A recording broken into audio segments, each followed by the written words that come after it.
Hello and welcome. I have set myself a challenge, and that is to do a video in one take. I am 90% sure I will fail at this, but we're going to give it a good go. What I will do is keep track of how many attempts it takes me to, film a line and put it somewhere, how many cuts I do, something like that. I'm not really 100% sure what I'm doing. So we're off to a good start.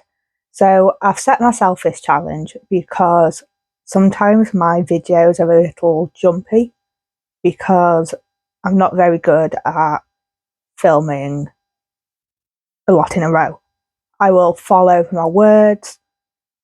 I will forget what I'm saying and stare into space for a bit. I will say things that don't make sense. I will click when I'm talking. I really hate that. Mouth noises I can't stand, and here I am doing lots of mouth noises. So I often cut and splice my videos together. So I'm trying to do that less. You might notice that this video says something along the lines of number 2, part 2, something like that. I'm not sure what I'm calling it yet. But that is because this is the second time I'm doing this video. You might also notice though that there is not another video on my feed. And that is because it was very bad, and in the end I gave up on editing it. Got rid of it. Looking at my watch is also something that is not going to help me in this video. So I didn't want to do this video when filming a normal video because I didn't want to fuck it up and have to refilm it, whatever. So I don't actually have anything planned for this. So I'm just going to tell you what I'm reading at the moment. I'm reading a few books. I'm reading Eleanor Oliphant is Completely Fine by Gail Honeyman. I did actually just film an update for this because I am doing a vlog around it. And filming that before this has actually helped because it got me used to talking. I realise a lot of my videos, it takes a little while for me to get going. I'm more likely to fall over my words, struggle with what I say at the beginning, and then sort of get used to it. So Eleanor Oliphant is Completely Fine. It is about Eleanor, who, she's not completely fine. Life's a bit of shit. Well, she thinks her life is fine, but the reality is she is very lonely. She's got no friends. She has no life outside work, but that is starting to change. So she makes friends with a colleague at work after they help somebody who falls over in the street. She makes friends with the person who falls over as well and starts to know his family. Through that, she starts to see that she is lonely. It's not something she's realised herself because, as I've already said, she thinks she's completely fine. But through this friendship, she starts to realise that she's not. And I think going forwards, she's going to see that more and more, and she's going to work on overcoming her problems, all because of the power of friendship. I really hope it's not going to turn into a romantic relationship. I've read so many books in which somebody's got mental health issues and then they fall in love and through that start to get better, because I think that's really unrealistic. It's a nice idea saying that love heals everything, but it doesn't. I think relationships really can help someone's mental health, but to say falling in love is then going to heal someone, sort out all the mental health problems, even with a little bit of work, no, that's not going to happen. So I'm really hoping that doesn't happen in this. At the moment, it's a platonic friendship. I think it will stay as a platonic friendship, and I'm glad for it. And then I'm also reading/listening to Lights Out by Navessa Allen. So I heard very good things about the audiobook, so I'm trying both at once. Although the audiobook, it's not living up to the hype. I'm enjoying the book. I'm enjoying the book quite a bit. But the audiobook's not quite what I expected. But I think that's a problem with it being so hyped and not a problem with the audiobook itself. But Lights Out is about a trauma nurse who unwinds by watching masked men on the internet. And there's a second point of view, which is a masked man on the internet.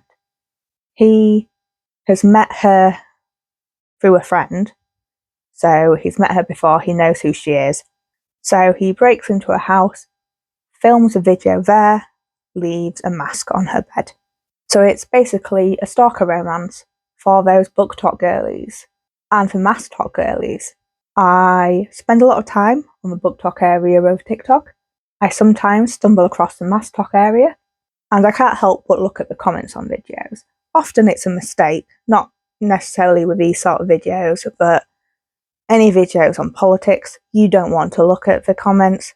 It gets a bit much, everyone hating on everyone. But in regards to mask talk comments, the comments that it has in the book are ones that you definitely see on these TikToks. And the comments that she leaves are definitely ones that you see on them. I've not read that much recently. I am way behind on the Goodreads Winter Challenge.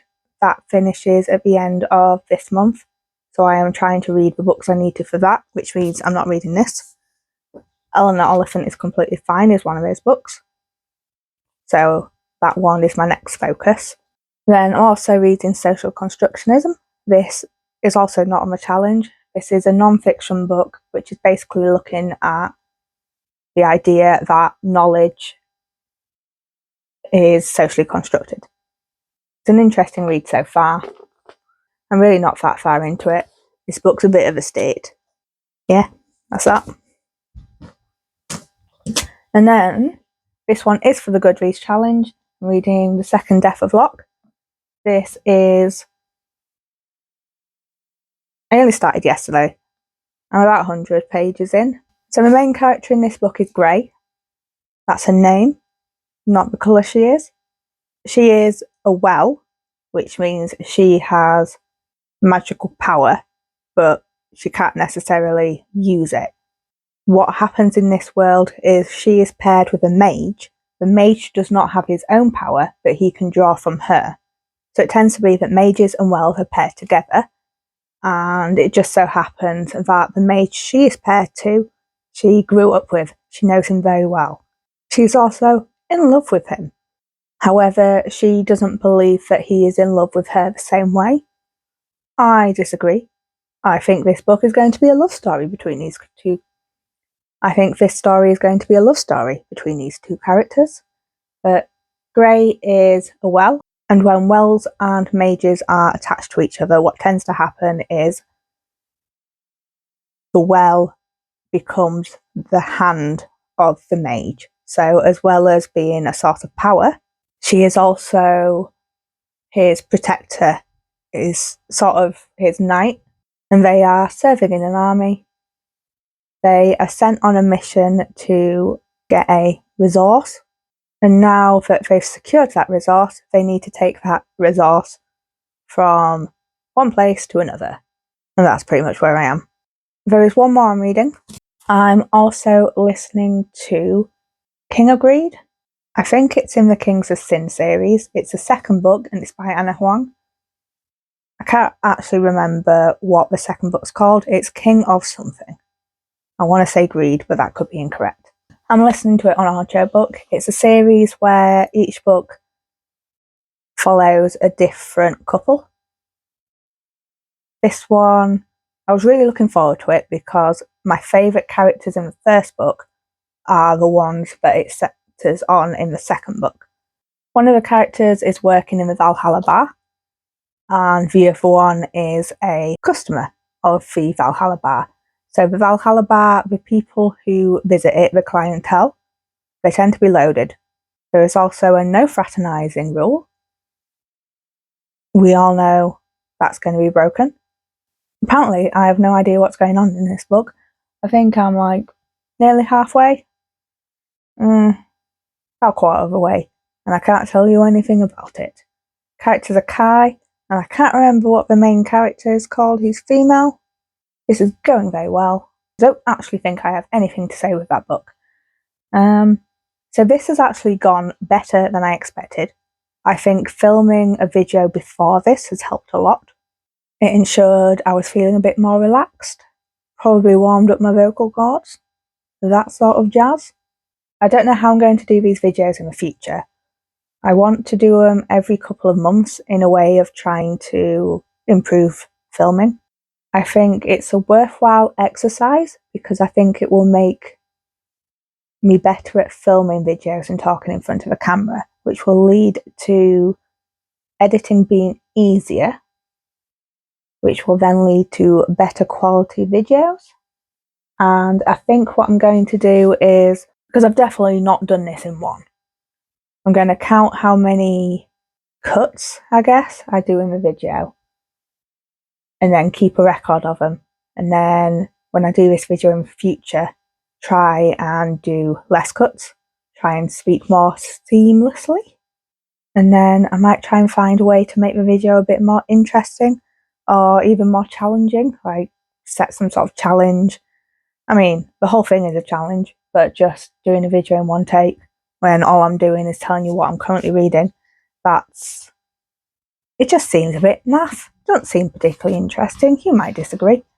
But if you've got any suggestions, because I have no idea, let me know in the comments. And as always, like this video if you liked it, subscribe if you want to see more, and I will catch you in the next one.